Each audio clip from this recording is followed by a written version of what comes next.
Another thing too, I always wanted to ask you, man. Like when you get to digging into your music, you have like music with like everybody, especially like West Coast MCs. I found it real interesting, and please correct me if I'm wrong, but I was digging and digging, and I never found a joint with you and Razzcast. Yeah, nah. Um, it was just two different eras, and then like Last Cast is someone I grew up watching. Okay. The first day his test pressing came out before he was on priority, I bought it and I saw him perform that night. Um, you know, it was definitely a different era than mine. I came up under freestyle first, so I came up, under all these dudes on West Coast.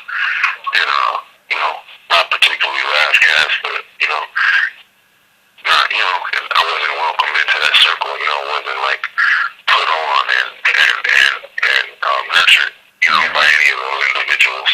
Okay. And then everybody's fighting their own battles, but, like I never got a stamp from Razzcast or DJ Quick, and people were there for all friends of mine now, colleagues. So it wasn't,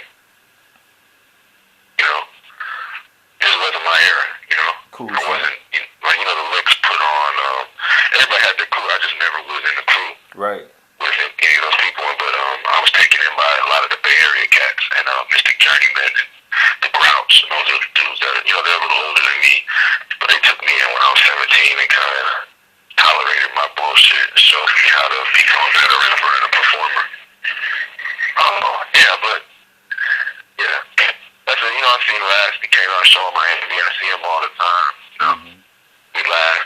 Oh yeah, it was a good time to talk about back in the days because he was living in the era the golden era to me. Right. So not to have to lose just a grandeur, but it's like probably like LeBron talking to Kobe. Yeah. The same era, but just slightly different. Now what's interesting is like to hear you talk about it like it excluded you.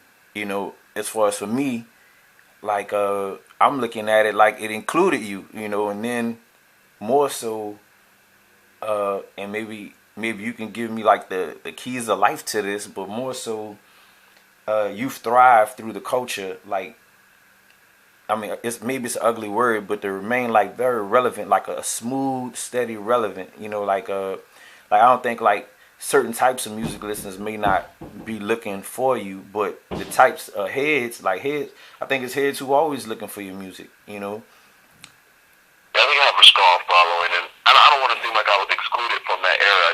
I wasn't of that era. Right. And also, growing up and reading books and working on myself as a person, at that time in my life, I had a chip on my shoulder, and I always, because I grew up being ridiculed, like you're saying, I was telling you, I've always been a different person. Right. So people made fun of my hair, people, and I've always been slightly ahead of the curve as far as, I was smoking weed in 91, selling weed in 90 and 89 when I was a kid. Yeah.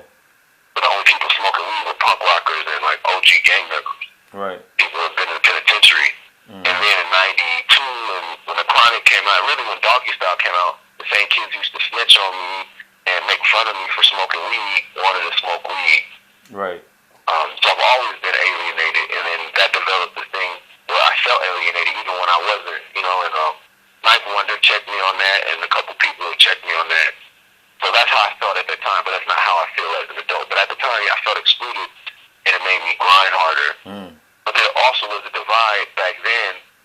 A lot of those dudes, Raz, Farside, Dilated People, they all had major label deals. Living Legends, Hobo Junction, E40, Too Short, like we were the independent vanguard. Like we set that trend, and in Project World Records, we set that trend. But when I first came back from the Bay to LA, motherfuckers was telling me you can't tour unless you're on a major label. When I just got back from Europe, the nigga was saying, "Oh, you're a liar. You can't do that." It wasn't cool to be independent in 1995 and 1996. I was standing on the street out front of the OutKast show selling my tapes. That wasn't cool. I didn't have a street team. I didn't have a video. I wasn't in rap pages yet. Yeah. I wasn't in the source. Who the fuck was I to think that I could rap? And if I was dope, A Plus, who's a good friend of mine now, a comrade. I don't know, how much friends we don't talk as often as we should, but someone I love dearly in this game. But his line was, "If you're really dope, why aren't you signed yet?" Yeah, I remember that. I remember that. Yeah. And then they became, they set this whole internet shit up on fire, and made independent rap what it is. There's some of the carriers of the torch and pioneers in independent rap. But like I said, it's all about growing up, and your views change, and it's a fucked up thing about hip hop culture because it's such a youth culture. Where punk rock and hip hop are the only two forms where the youth write and record their own lyrics. Jackson 5 was written by Smokey Robinson, someone who had some wisdom. The early stages of hip hop, Melly Mel was 27 when I think or something when the message came out. Chuck D had graduated college when his first album came out. He had some knowledge and wisdom and experience. As a 5%ers, say knowledge, wisdom, and understanding. But a lot of us are, A plus was 16, 17. I was 16, 17, writing lyrics and speaking my mind, but I didn't really know it all. But the fucked up thing about hip hop is when you grow up and you evolve, people want to call you a hypocrite, and that's not being hypocritical. It's just showing your growth as a man. If you don't contradict what you thought as an adolescent, unless you're, an old soul, then you're a fool. Right. But people will tell you, I'm going to tell the young man now, if you change your style, I'm not fucking with you. The way you come in the game is the way you have to stay. And I'm arguing with them like, nah, man, fuck that.